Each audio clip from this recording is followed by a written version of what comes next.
In an American decade that included gas prices, a pet rock phenomenon, and disco music, Hollywood crafted a perfectly frightening film that elicits screams 4 decades later. Here is everything you may or may not know about the 1978 film.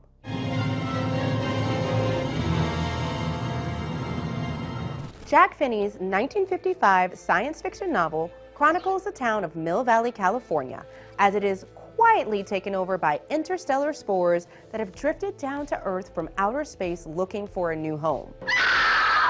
Director Don Siegel's terrifying 1956 film adaptation, Invasion of the Body Snatchers, tells the same story, replacing Mill Valley with the fictional town of Santa Mira. The nomadic alien seeds grow into plant-like pods. They're like huge seed pods. Replacing the townspeople with nearly perfect alien duplicates, devoid of feelings, emotions, and, well, free will. Alien utopia, right? Miles, where do they come from? I don't know.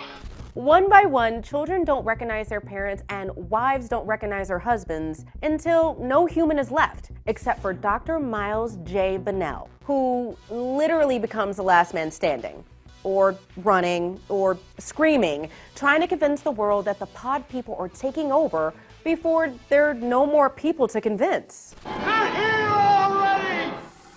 Fast forward to December 22nd, 1978. Director of The Right Stuff, Philip Kaufman, remakes Invasion of the Body Snatchers, presenting the horticultural horror of ordinary citizens suddenly becoming blank-faced, zombie-like iterations of their former selves. Think of it like your friends after a 22-hour Fallout session. Produced at a then moderate budget of $3.5 million, it, like its plant-like invaders, was an overgrown success for United Artists, raking in $25 million in North America. While the 1978 version is considered a remake of the 1956 classic, there are some notable differences. Where Siegel's 1956 classic used the alien infestation in a small town as a metaphor for the mind-numbing encroachment of conformity and McCarthyism during the Cold War, the 1970s version used the urban and hip setting of San Francisco, including bathhouses, hip restaurants, and local bookstores for its disturbing melodrama to, sprout. Here, Kaufman explores societal alienation, distrust of organized government, and the dehumanizing effects of city life with chilling results. Sleep. In addition to being visually stunning, the movie also touted a killer cast, including the Grand Master himself. Yes, that's right, Jurassic Park's Jeff Goldblum in one of his earliest roles. What are you talking about, a space flower? Alongside Oscar-winning Donald Sutherland, The Dead Zone's Brooke Adams, and Alien's Veronica Cartwright. And let's not forget everyone's favorite Vulcan, Leonard Nimoy. Elizabeth, would you please tell me, in your opinion, exactly what is happening? Plus, there's an amazing cameo from Kevin McCarthy, who played Dr. Miles Bennell in the original 1956 film. Cinephiles have speculated that McCarthy's appearance means this movie is actually a sequel to the first film, with poor Dr. Bennell still trying to convince people about the invasion after 20 years. But that's just speculation. Can't you see? They're after you! Help! Help! They're coming! The look of the paranoia-drenched remake is surprisingly modern for a 70s film, with cinematographer Michael Chapman using stylized lighting and composition to bring San Francisco to life.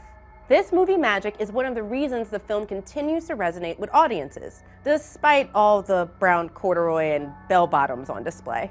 Chapman is also known for shooting Steven Spielberg's Jaws, Martin Scorsese's Taxi Driver, and another 80s movie classic starring another of our favorite Sutherlands, Kiefer, The Lost Boys. Be one of us.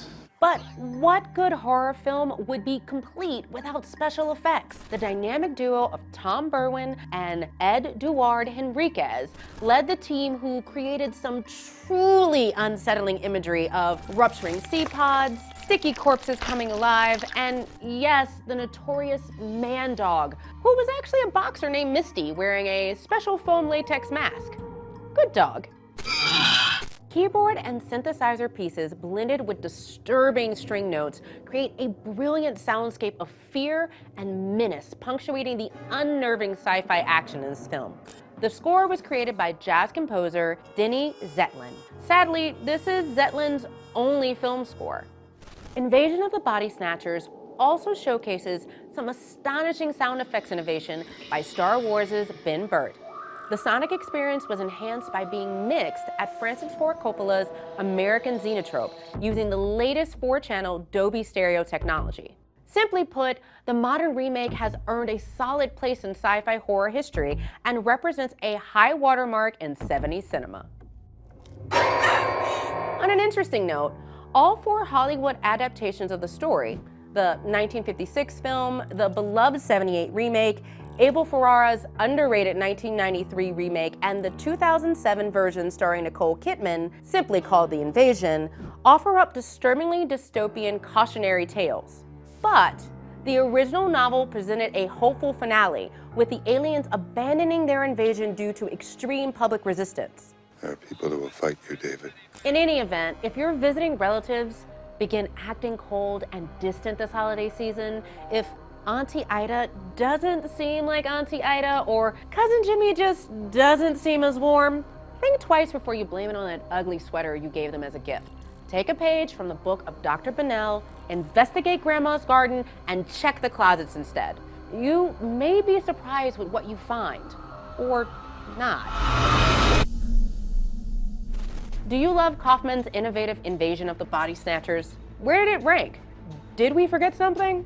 Chime in with your cultivated comments and stop by SYFY WIRE for all your fertile news from the infinite gardens of geekdom.